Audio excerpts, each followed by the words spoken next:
Hey guys, with the sad passing of Val Kilmer, I've decided I wanted to discuss one of my favourite movies of his, and that movie is 1996's The Ghost in the Darkness.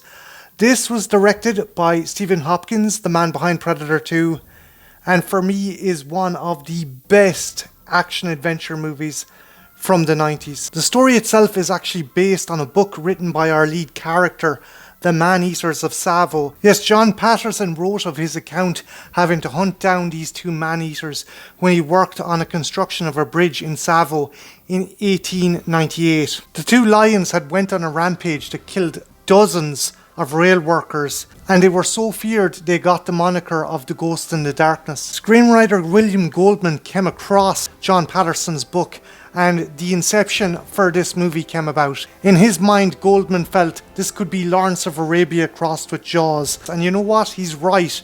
And that's in no small part to the casting. Val Kilmer is brilliant as John Patterson. Now, I usually bitch about people's Irish accents, but he doesn't overdo it in this one. He doesn't put on a super theatrical Irish accent. He isn't going big Arab bejesus the whole time. It's serviceable. It's not perfect. No natural American actor is going to be able to pull off a proper Irish accent, but he does a good enough job, and he has a compelling character arc. You see, because Patterson is an Anglo-Irish lieutenant and in the British military, he would have been under a lot of pressure to impress the top brass, and being a military engineer, he needed this project to run smoothly. At the same time, his wife was at home waiting for him, and they were expecting their first child, so he had the pressure of building the bridge and also trying to get back home to see his wife and his newborn child. This really gives a compelling scenario for the character. We don't want anything to happen to him. We like this guy. He cares about his workers, he cares about the project he's working on, and he wants to make it back to see his wife and child. Just like what Spielberg did with Chief Brody in Jaws, he made him an everyman, and that is one surefire way to get the audience behind the character. He's relatable, he's likeable, and again, Kilmer is the catalyst for this. His performance, true and true, makes you give a damn about the character. One thing I completely forgot about this movie is that Michael Douglas's character only comes into it about halfway through. Yeah, Douglas's character of Remington is complete fiction. He was just made up for the story. I think Goldman wanted his own version of Quint in this movie because you've got this really salt-of-the-earth, gruff hunter with a tragic backstory. And yeah, that's essentially Quint. Michael Douglas isn't bad in this.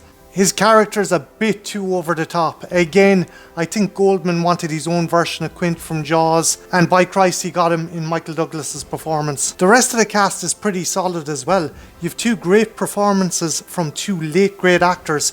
Both Bernard Hill and Tom Wilkinson absolutely steal the show, despite having minuscule roles in the movie. But what of the other two stars of the movie, you might ask? The Ghost in the Darkness themselves. Well, the two lion performers were Caesar and Bongo. They were Kenyan lions. They could not actually use Tsavo lions. Interesting thing about Tsavo lions is they are highly aggressive because they have a higher level of testosterone than other lions. As a result, male Tsavo lions don't have any manes, which is another historical inaccuracy with this movie. But I suppose when audience go to see fierce lions, they expect to see lions with manes. For the gruesome attack scenes involving the lions, the studio brought in effects wizard Stan Winston and had two massive lion animatronics that they could use to portray the actors being attacked in a safe and controlled way. Hopkins actually shot the movie in Som I'm Velo Game Reserve rather than Kenya due to tax breaks, and it looks absolutely magnificent. Sweeping vistas of the African plains look gorgeous, be they on a big cinema screen or on your TV at home. The cinematography is outstanding from start to finish. Coupled with a riveting soundtrack from Jerry Goldsmith, this is what I would call the perfect old school adventure movie. And if you're a fan of old school pulp adventure, this is a must. And that is why this is my favourite Val Kilmer movie. But yeah guys, have you seen The Ghost in the Darkness? What did you think of it? And what is your favourite Val Kilmer movie?